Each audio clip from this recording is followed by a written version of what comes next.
এজন মানুহে মাপ খোজাৰ পিছত আৰু কিবা থাকিব পাৰে নেকি? যিটো ঘৰৰ মই নতুন আলহী, মোক প্ৰথম দিনা সকলোখিনি কোৱা হ'ল, মই কৰিলোঁ। পাৰ্টিৰ সভাপতিয়ে প্ৰথম আৰু দ্বিতীয়টো ষ্টেটমেণ্ট দিলে, মই সকলো মানিলোঁ। বিৰোধী দলৰ দলপতিয়ে মোৰ বিষয়ে কিবা কিবি ক'ল, তথাপি মই মানি ল'লোঁ। তৃতীয় দিনা মানুহৰ এটা সহ্যৰ সীমা থাকে। মই উপযাচি যোৱা নাছিলোঁ, মোক নিমন্ত্ৰণ কৰি লৈ যোৱা হৈছে।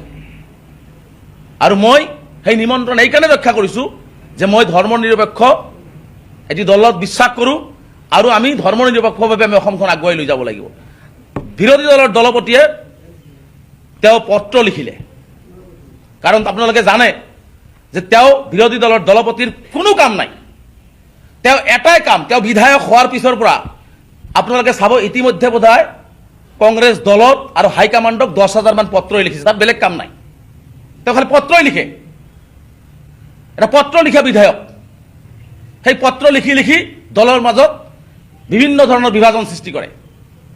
সেই বিৰোধী দলৰ দলপতিগৰাকীয়ে মুখ্যমন্ত্ৰীয়ে যি ধৰণে মোক আক্ৰমণ কৰি আছিলে, মুখ্যমন্ত্ৰীয়ে মোক যি ধৰণে কথা বতৰাবিলাক কৈ আছিলে, বিজেপি দলে মোক যেনেদৰে কথা বতৰা কৰিলে, তেওঁলোক মন্ত্ৰীবিলাকে কথা বতৰা কৈ আছিলে, সকলোখিনি আগদিনাখন শেষ হৈ যোৱাৰ পিছত মুখ্যমন্ত্ৰীৰ ভাষ্যৰ দৰে একেই ৰূপত আকৌ দেওবৰ শইকীয়া ডাঙৰীয়াই ভাষ্য প্ৰদান কৰিলে।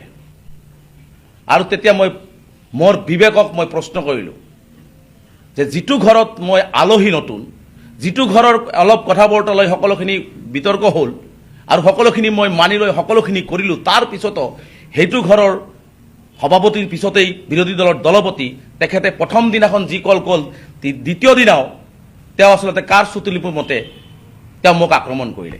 এই কথাটোৰ উত্তৰ দেওবৰ শইকীয়া ডাঙৰীয়া দিব লাগিব। আৰু দেওবৰ শইকীয়া ডাঙৰীয়াৰ মুখৰ কথা আৰু হিমন্ত বিশ্ব শৰ্মা ডাঙৰীয়াৰ মুখৰ কথা এক, কাৰণ অসমৰ ৰাইজ, প্ৰত্যেকজন ৰাইজ গম পায়, আমিও গম পাওঁ যে এই কংগ্ৰেছ দলটোৰ মাজত বিজেপিৰ এজেণ্ট, মুখ্যমন্ত্ৰীয়ে কৈ থকা বিজেপিৰ এজেণ্ট সোমাই আছে। গতিকে সেই বিজেপিৰ এজেণ্ট সোমাই আছে, কাৰণ এতিয়া মই কালি যেতিয়া দ্বিতীয় দিনা দেওবৰ শইকীয়া বক্তব্য দিলে, তেতিয়া মই গম পাই গ'লোঁ যে দেওবৰ শইকীয়া সম্পূৰ্ণ মুখ্যমন্ত্ৰীৰ চতুলিপি মতে মোক দ্বিতীয়বাৰৰ কাৰণে আক্ৰমণ কৰিলে। এজন মানুহক আপোনালোকে কওক, মই অসমৰ সংবাদ মাধ্যমক, অসমৰ ৰাইজক এইটো বিচাৰ দিছোঁ যে এজন মানুহে মাপ খোজাৰ পিছত আৰু কিবা থাকিব পাৰে নেকি?